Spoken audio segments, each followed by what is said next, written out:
এর ভেতর দিয়ে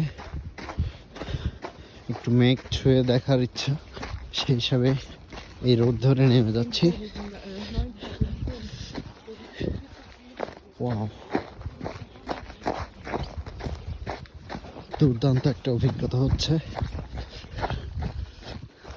এখান থেকে কিন্তু প্রাসাদটা সেই দেখা যায়, সেই সুন্দর।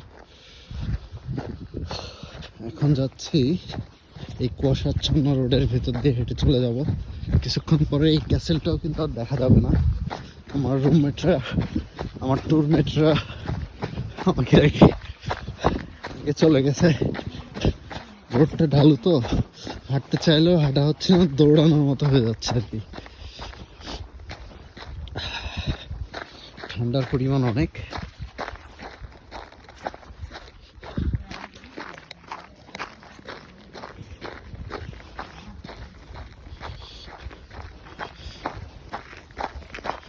ওয়াও,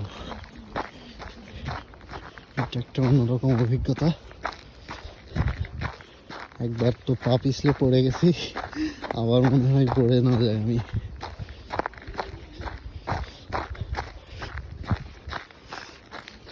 ওই যে ওই সাইডে কিন্তু মেঘাচ্ছন্ন হয়ে গেছে, আবার একটু দূরে গেলে কুয়াশায় আর দেখা যাচ্ছে না।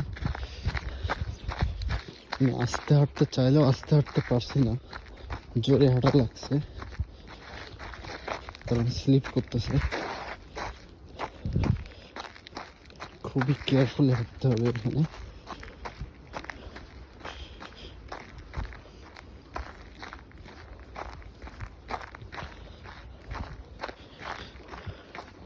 রোডটা অনেক স্লিপারি, খুবই স্লিপারি রোড। মনে হচ্ছে হাঁটা কোনো ব্যাপার না, কিন্তু পা দেওয়ার সাথে সাথে স্লিপ করতেছে। নিজে স্লিপ করতেছে। আমার মনে হয় ভিডিওটা এখন অফ রাখা উচিত, কারণ সাবধানে হাঁটতে হবে। এটা স্লিপ দিচ্ছে। সামনে একটা ঝর্ণা আছে, আমরা ওই ঝর্ণাটার দিকে এগিয়ে যাচ্ছি। মাঝে মাঝে আমি স্লিপ দিয়ে মনে হচ্ছে পড়ে যাচ্ছি এমন একটা ভাব। রোডটা খুবই ভয়ানক।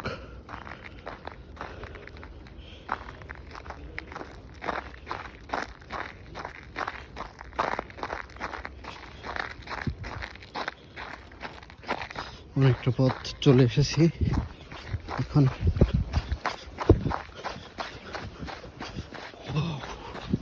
এই সাইডের অবস্থা দেখুন। আসলে চলাচল করা কিন্তু মোটেও অতটা সহজ না।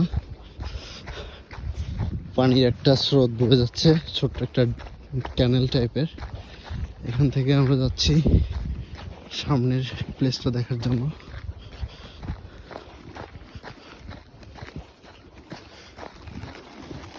এখানে বাচ্চারা খেলা করতেছে।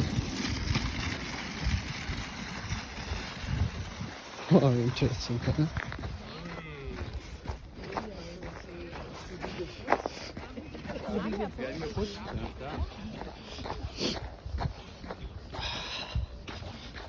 অনেকটা পথ হেঁটে মেইন রোডের কাছাকাছি চলে এসেছি।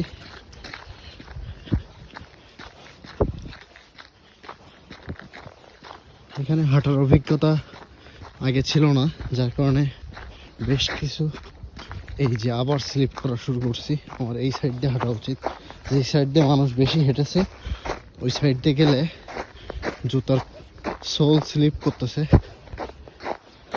একটু কেয়ারফুল থাকা উচিত। এই যে মেইন রোড পেয়ে গেছি তো, এখন আর সমস্যা হবে না আল্লাহর রহমতে। এনিওয়েজ, ভালো থাকবেন সবাই, দেখা হবে নেক্সট ভিডিওতে। আল্লাহ হাফেজ।